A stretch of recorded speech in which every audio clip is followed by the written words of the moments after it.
Just as the song has stated, it is indeed a glorious night. It's Elimination Chamber reaction time. Boys, what the fuck did we just see? Well, we just saw Naomi pick up the women's title. Yeah. And then we saw Bray Wyatt. Finally. Goddamnly. They finally do something with Bray. They've been doing something good with him for a while. The whole thing with Orton's been great. What happens tonight? Oh, fucking world title. Wins the WWE Championship, and holy shit, that has to be one of the best Elimination Chambers since they've had. Hands down. I can't think of a better Elimination Chamber match off the top of my head right now. Most people usually go with the first one, the original. I mean, that one was good, but if you look at everything that this match had with Baron Corbin just dominating everybody, literally scared Miz to stay in his pod. It was so great. His reactions, the Miz's in the pod, him having just holy shit moments were just, oh my god. Yeah, they'd always zoom in on him usually it was after AJ Styles took the nastiest bump. They would zoom in on Miz's face. He just got his hands over his mouth holy shit. I really legit think they were kind of maybe going with this storyline to make Miz feel like he was scared because he talked all that shit about how he had experience being in one before and how this one literally scared the crap out of him. But oh my god, my boy Bray Wyatt, my doppelganger, fucking wearing a shirt. I've been wearing a shirt all night. You guys all know who I was cheering for. But my god, same damn shirt he had on tonight. Jesus. Fucking. Indeed. We're going to talk more about that in just a bit. Going to go through a couple more of the matches that actually happened earlier tonight. We're going to skip by the pre-show. Yeah, Mojo won. Nobody really gives two bits of a rat's ass. No. First matchup on the main card, though. Mickie James versus Becky Lynch. All honesty, was so pointless. Well, the thing was, it was a. He's happy, Bray Wyatt won. It was a good matchup, but there was something missing there. I don't know if it was just the chemistry between the two. I don't know if it was just the moveset that they had. I don't know what exactly it was, but I felt like there was something missing between the two. And we're watching Talking Smack, and Mickey's talking smack about Becky, Alexa's talking smack about my Naomi, but I don't know. Your guys' thoughts on Becky versus Mickey? It was meh for me. Yeah, for me it was kind of underwhelming, which really kind of made me sad. I expected so much more out of this one. You're dumb. I honestly was expecting a lot more out of this, so I was pretty disappointed. I mean, it wasn't bad. The wrestling was just fine. The booking of it was fine. The finish was fine, but that's all it was. It was fine. And compared to the last two matches on the card, yeah, fine doesn't hold up. Unfortunate. Yeah, I do agree with that. The winner of the women's title match was fine, but yeah. But honestly, where do you see it going from here? Do you see a rematch between the two? Probably. I think probably at Fastlane. End it there. I do not. I mean, no offense to them. If this does somehow get to be part of Mania, it should be on the pre-show card. Yeah, I think with everything that's going on, it's just not. I mean, what do you think, AJ? What do you think, AJ? I don't know. I kind of feel like all of us watching this together, really our hearts and our souls weren't really into this pay-per-view at all until Orton and Harper wrestled. God, yeah.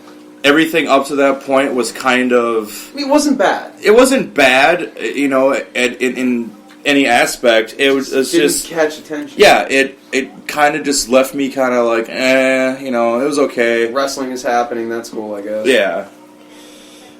Yeah, so we go on to the next matchup was the Tag Team Turmoil, if I'm not mistaken. Yeah, well, Tag Team Gauntlet. Tag Team Turmoil Gauntlet. Basically, quick rundown of what happened.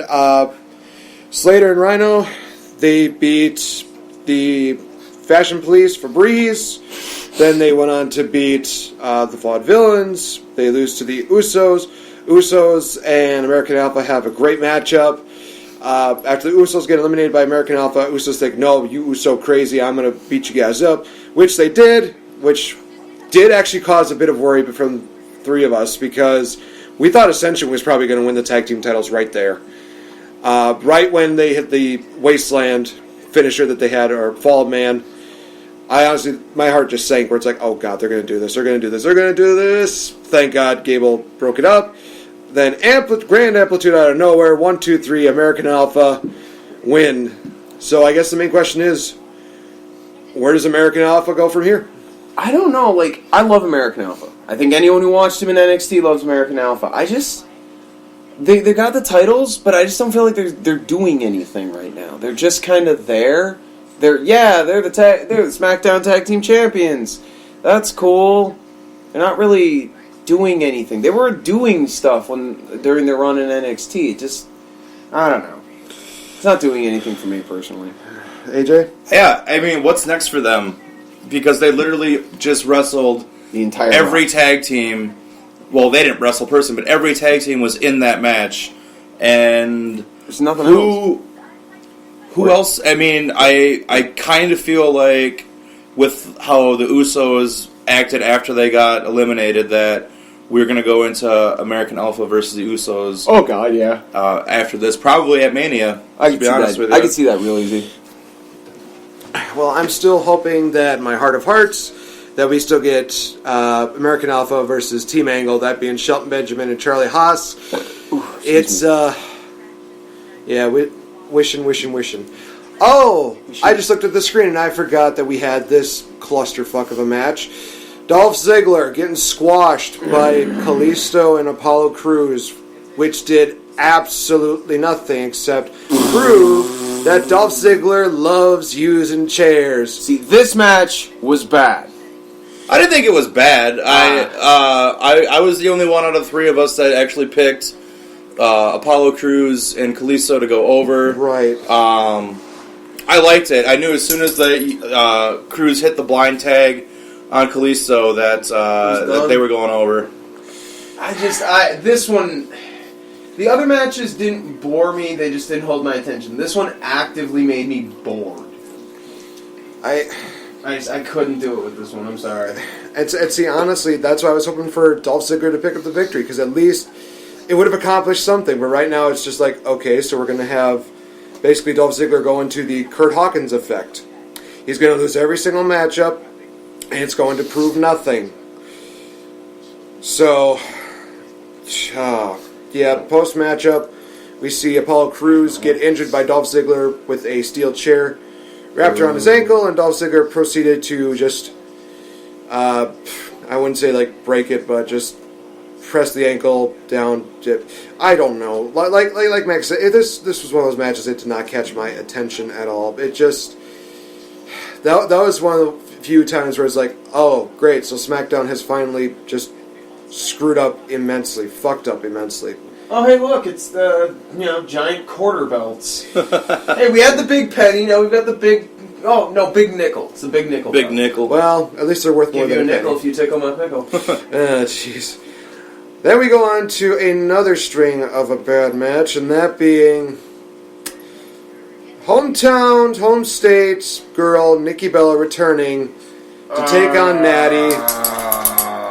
Now, you want to talk about a match, Max, that was just boring and left me with, this one. Oh, God, no, this wasn't a fucking dumpster fire. Worst match of the night, in my opinion. Oh, God, fucking easily. Worst match of the night by a walk. Fuck this match. I get why they did it, too. Obviously, I'm referring to the double count out.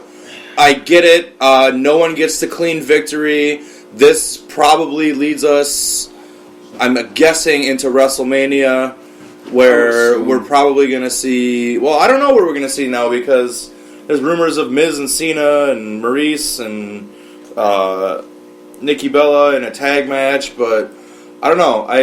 With the rumors of Nikki Bella retiring after Mania, I really kind of feel like it's going to be her versus Natalya at WrestleMania, with Nikki going over, winning, and then retiring after that.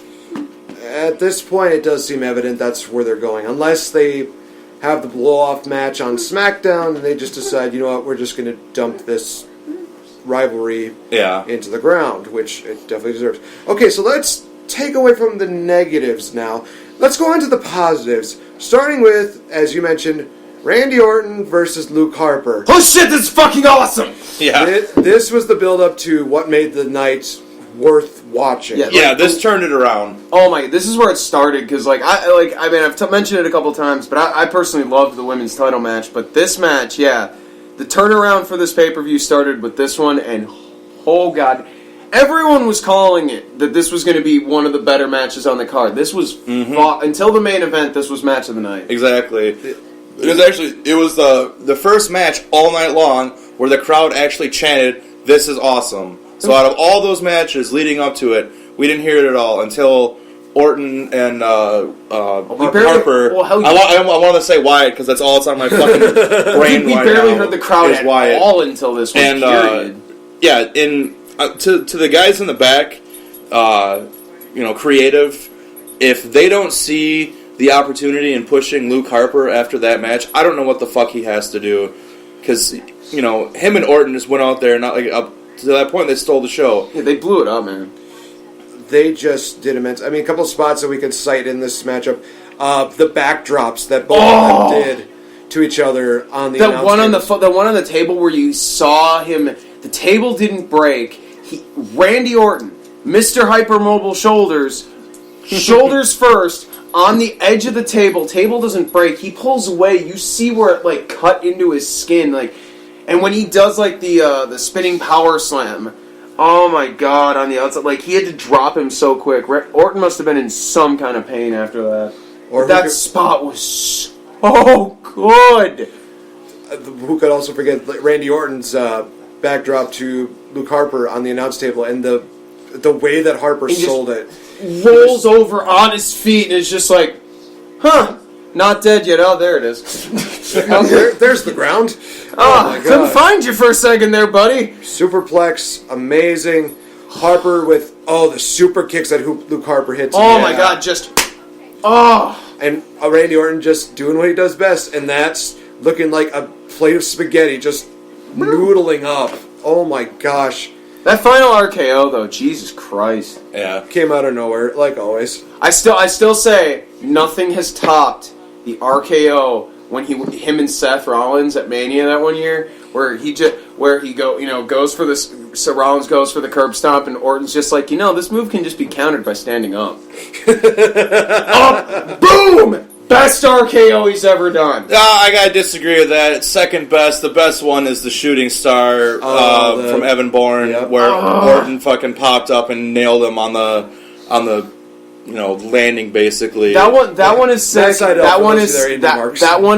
That one is sick. But just the whole countering the one move, just popping him into the air like that's so. Yeah, I mean that's cool and all, but think of the timing you had to get to when do I pop up and grab him, and just the sheer fact, the devastation of that move alone, the shooting star press, fucking seriously amazing, and but RKO'd and the way Seidel, or Evan Bourne at the time, sold it was just I'm dead.